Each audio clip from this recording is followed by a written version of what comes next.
Assalamualaikum warahmatullahi wabarakatuh.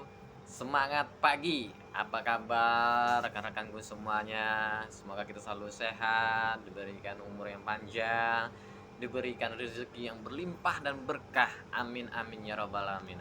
Oke, perkenalkan nama saya Oji Saputra. Saya profesi menjadi supervisor cleaning service.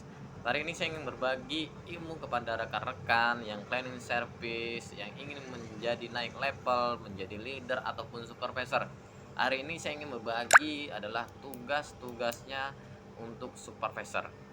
Oke, pertama apa aja sih yang harus dilakukan ilmu dasar untuk menjadi supervisor atau leader? Nah, hari ini saya ingin berbagi kepada teman-teman yaitu harus mempunyai ilmu dasarnya. Ilmu dasarnya adalah harus tahu itu 8M. Apa aja sih 8M? Pertama, menyambut. Kedua, melengkapi. Ketiga, melatih. Keempat, memandu.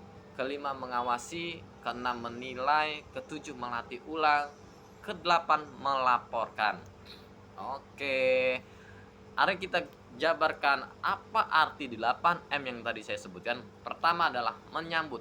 Nah, teman-teman yang cleaning service harus bisa menyambut kepada rekan-rekan timnya.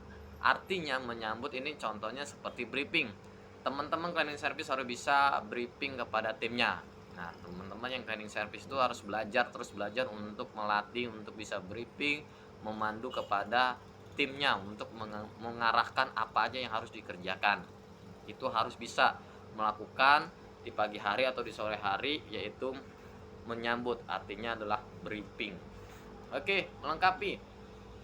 Melengkapi ini adalah apa aja sih alat-alat manpower cleaning service yang harus kita lengkapi. Contohnya dustpan-nya atau mop set-nya ataupun alat-alat cleaning service-nya yang harus kita lengkapi untuk kebutuhan cleaning service untuk di area. Jadi kita harus melengkapi kebutuhan cleaning service.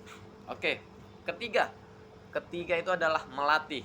Nah, melatih ini adalah melatih kemampuan untuk manpower cleaning service. Jadi kita sebagai supervisor harus bisa tahu ilmu dasar SOP cleaning service. Jadi ketika kita menjadi supervisor, kita bisa melatih manpower cleaning service. Contohnya adalah sweeping, dusting, mopping, cleaning toilet, dan lain-lainnya.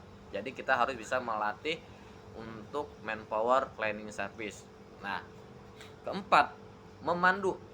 Memandu ini adalah contohnya kita memandu kepada tim kita. Contohnya cara membersihkan dusting, bagaimana caranya? Ya, kita pandu. Nah, jadi supervisor harus bisa memandu kepada tim manpowernya. Oke, jadi kita ajarkan, kita pandu dengan cara SOP-nya yang benar untuk profesi cleaning service apa. Contoh dusting, mopping, toilet, kita harus bisa memandu semua SOP yang ada cleaning service. Jadi kita bisa mengajarkan kepada cleaning service ataupun kepada tim kita. Oke, kelima, mengawasi. Mengawasi adalah hasil kerja dari tim kita. Jadi kita mengawasi ketika dia mengerjakan dusting, kita awasin. Dia benar nggak sih cara untuk dusting? Dusting meja contohnya. Apakah dia asal-asalan ataukah dia mengikuti SOP? Jadi kita mengawasi dari hasil kerja manpower kita, yaitu kerjanya bagaimana untuk cleaning service di tim kita. Oke, keenam, menilai. Nah, menilai ini adalah hasil kerjanya. Ketika dia sudah dusting ataupun mopping ataupun cleaning toilet, kita supervisor menilai bagaimana hasil kinerjanya dia. Baguskah atau burukkah?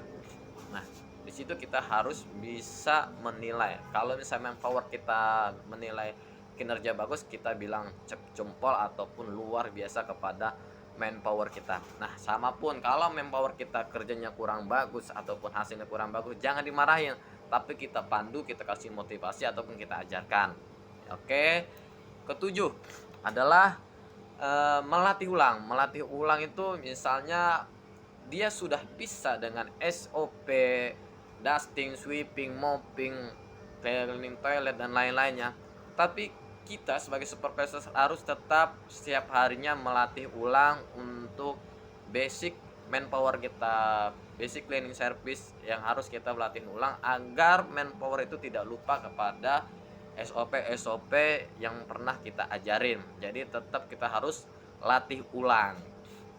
Oke, kedelapan adalah melaporkan. Nah, tugas supervisor melaporkan hasil kerja dari tim kita sebagai cleaning service. Ketika ada pekerjaannya dia, kita input, yaitu namanya adalah before after progress pekerjaannya dia, kita input, kita kerjakan before after progressnya, terus kita melaporkan kepada user atau klien kita hasil kerja dari tim kita. Jadi supervisor ini ketika sudah manpowernya mengerjakan sesuatu, contohnya dusting meja ataupun cleaning toilet, foto before-nya dulu, progress-nya, terus after. Dan tugas supervisornya harusnya menginputkan pekerjaan before after progress untuk memberitahukan kepada klien pekerjaan cleaning service. Nah, di situ akan tahu pekerjaan supervisor. Nah, jadi teman-teman itu, jadi supervisor harus tahu dasar ilmu 8M itu. Jadi kalau misalnya supervisor sudah bisa menguasai 8M itu, maka teman-teman sudah luar biasa. Teman-teman sudah cap jempol bagi saya, udah luar biasa menjadi supervisor. Jadi teman-teman yang posisinya cleaning service ataupun mau naik jabatan menjadi leader atau supervisor, jadi teman-teman harus bisa menguasai adalah 8M itu. Yaitu ilmu yang saya dapati dan saya pelajari dan saya kuasai dan saya terapkan di diri saya dan kepada ke tim saya. Ya, jadi mohon maaf apabila ilmu saya masih kurang atau pengen direvisi atau di komentar, silahkan di komentar di channel saya di YouTube saya, yaitu The Ajil Rafiq Saputra 21. Semoga bermanfaat kepada teman-teman. Salam sejahtera, cleaning service Jabodetabek, seluruh Indonesia, seluruh internasional. Semoga kita semakin terus belajar untuk menggali dalam profesi yang sama. Semoga kita selalu sukses dan sejahtera. Terima kasih, saya ucapkan assalamualaikum warahmatullahi wabarakatuh. Terima kasih.